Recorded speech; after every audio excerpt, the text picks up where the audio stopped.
Oui, alors bonjour, bienvenue à cette nouvelle présentation sur United Health. Donc, dans la partie précédente, on a pu voir la valorisation du moteur assurantiel de United Health, qui était United Healthcare. Et donc, ici, dans les prochaines vidéos, on va voir la valorisation de Optum, qui est la branche qui regroupe le prestataire de soins, la branche technologique ainsi que le gestionnaire de pharmacie. Aujourd'hui, on va voir les hypothèses que je formule chez Optum Health. Donc, peut-être juste un rafraîchissement. Optum Health étant le prestataire de soins de United Health.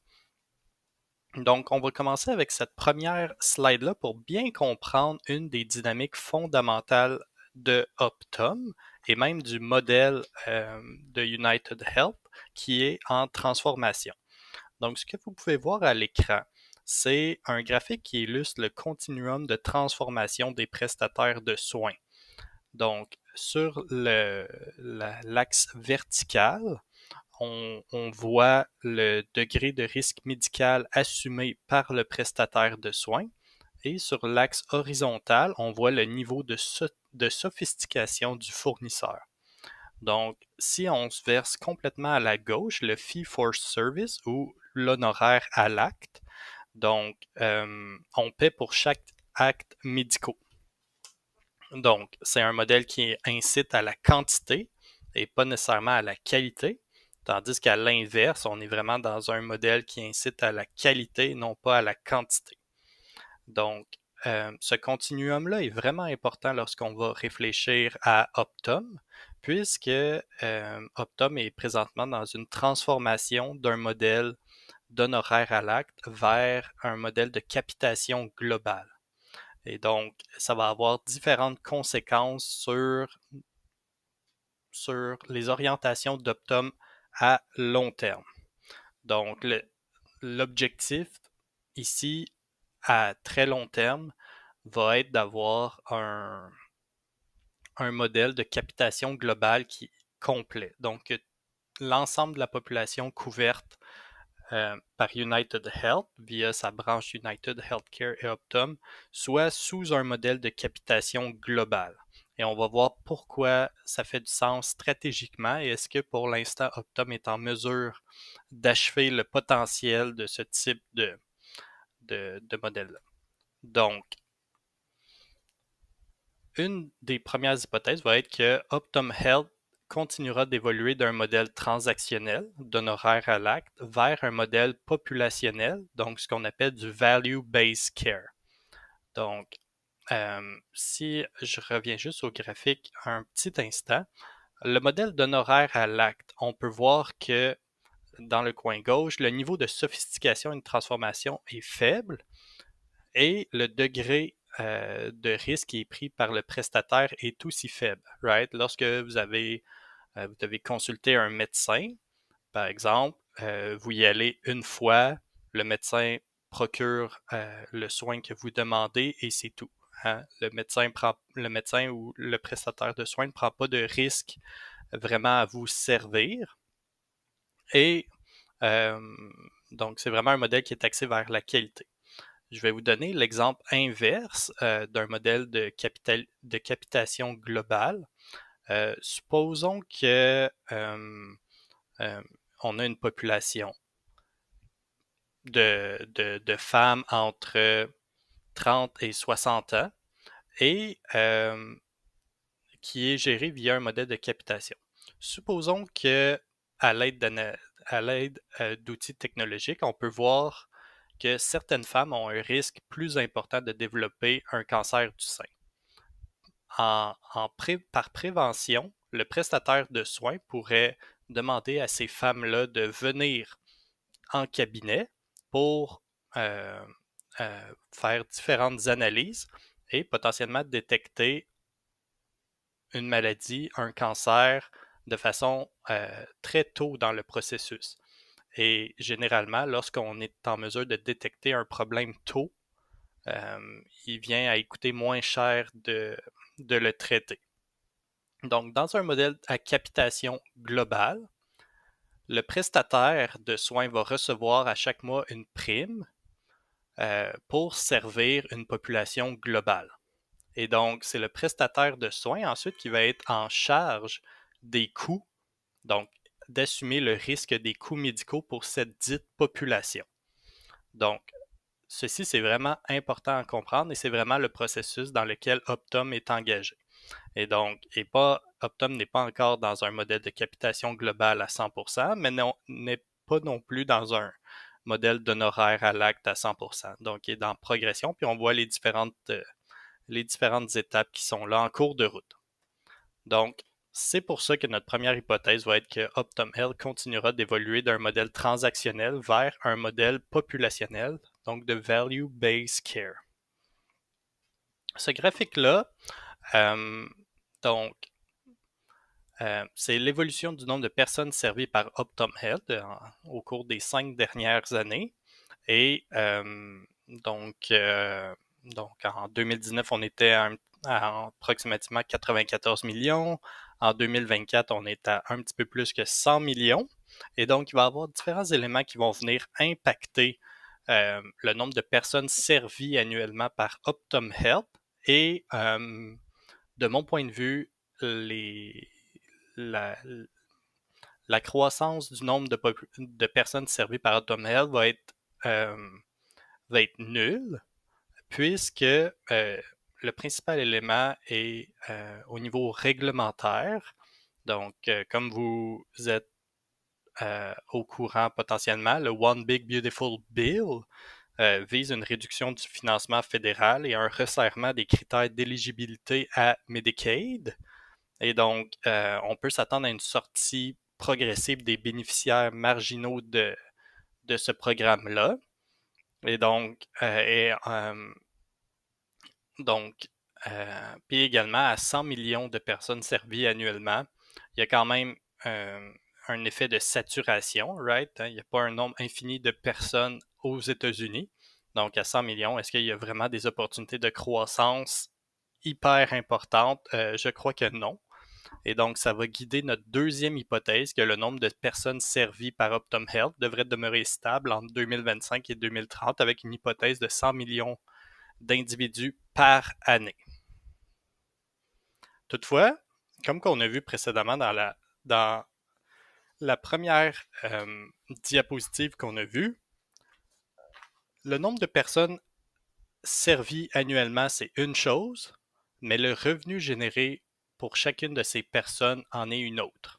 Donc, le fait que le nombre de personnes servies par Optum Health va être stable selon mes hypothèses entre 2025 et 2030, ça n'empêche pas que l'entreprise peut croître si le revenu par personne servie augmente. Et c'est là que la transition vers le modèle Value-Based Care est vraiment intéressant pour Optum Health, notamment parce que si on passe d'un modèle d'honoraires à l'acte vers un modèle de capitation globale, les revenus, donc, puisque Optum Health va devenir le principal, euh, les oblig... pardon. Donc, puisque Optum Health va devenir en charge des coûts médicaux offerts par le patient, il va également recevoir une prime plus élevée que dans la version précédente d'honoraires à l'acte. Et donc, on peut le voir sur le graphique ci-dessous qu'en 2019, Optum Health captait 314 par personne servie, alors qu'en 2024, on est autour de 1016 par personne servie. Et donc, c'est une tendance qui va, selon moi, continuer à persévérer à travers le temps chez Optum Health, notamment parce qu'on est dans le processus de transition d'un modèle d'honoraires à l'acte vers un modèle de capitation globale. Et donc, il y a également un certain cadre réglementaire, donc pour les Centers for Medicare and Medicaid, qui vise à ce que le nombre de personnes sur Medicare traditionnel, donc pas nécessairement les gens sur Medicare Advantage que Optum Health sert, mais qu'il y ait environ 100% des gens qui sont sur Medicare traditionnel qui soient couverts sous des formules Value-Based Care. Et donc, pour les programmes desservis par Optum Health, qui sont les Medicare Advantage, la tendance est déjà là aussi depuis plusieurs années que les gens choisissent un programme Value-Based Care. Euh, voilà.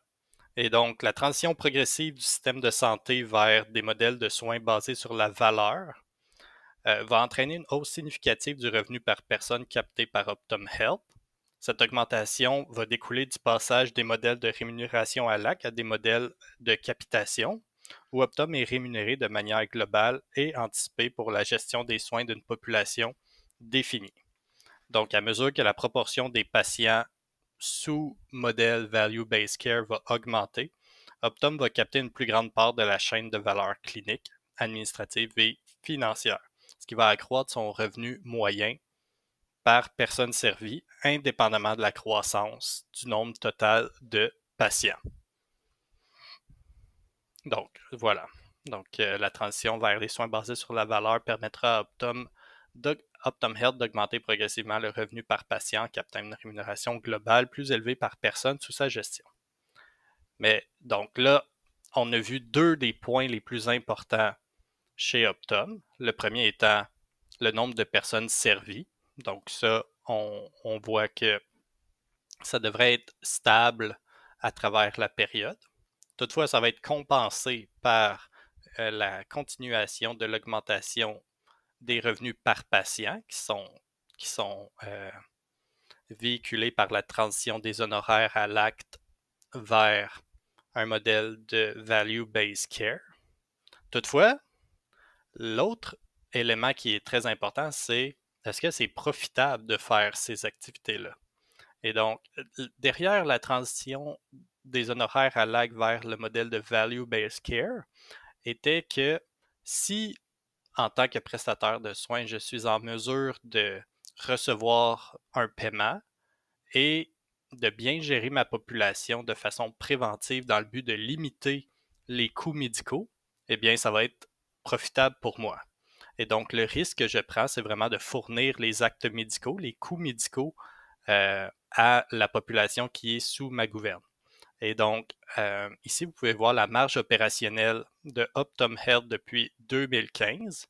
Et on voit que pour l'instant, le potentiel du modèle Value-Based Care n'a pas été à la hauteur des attentes. Donc, en 2015, on était à une marge opérationnelle de 9%. On a atteint un maximum de 10,1% et dans les 2 dernières années, on était à 6,9 et 7,4. Notamment parce que, puisque maintenant on reçoit la prime et on est en charge des soins médicaux, si on n'arrive pas à gérer de façon optimale les soins médicaux à nos patients, de notre population sous gestion, eh bien, c'est nous qui essuie la perte et non pas l'assureur santé comme ce pouvait l'être auparavant, avant la transition vers un modèle de value-based care. Donc, pour l'instant, bien que les revenus par patient sont en augmentation, Optum Health n'est pas en mesure pour l'instant de capter toute la valeur du potentiel euh, d'un modèle value-based care.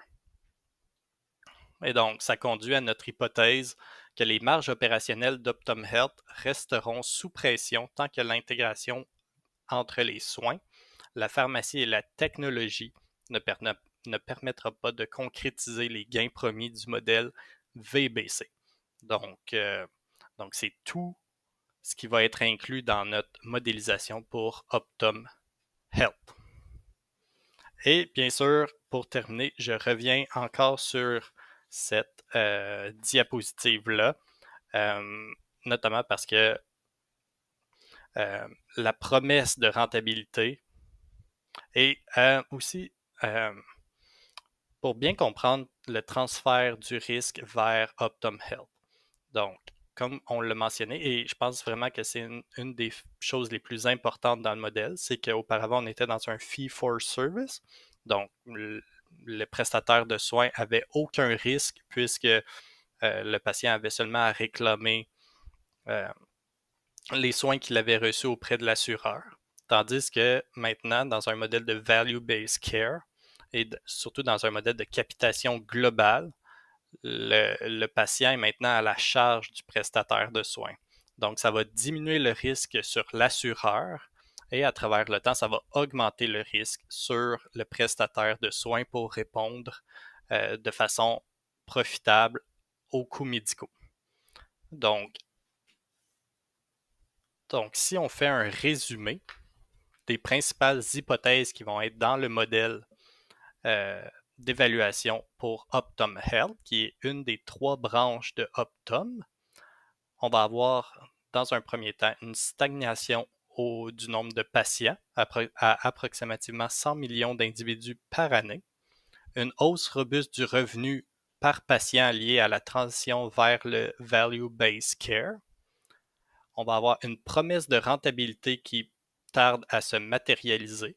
Hein, comme on a vu, les revenus par patient ont été offset par une baisse de la rentabilité globale de la division. Et lorsqu'on va évaluer le risque de Optum, il va falloir intégrer qu'à travers le temps, le risque va être transféré de United Healthcare vers Optum et ça va affecter notre taux d'actualisation global. Donc sur ce, merci d'avoir été là et on se revoit dans la prochaine vidéo pour nos hypothèses sur Optum Insight, la branche technologique de Optum. Merci.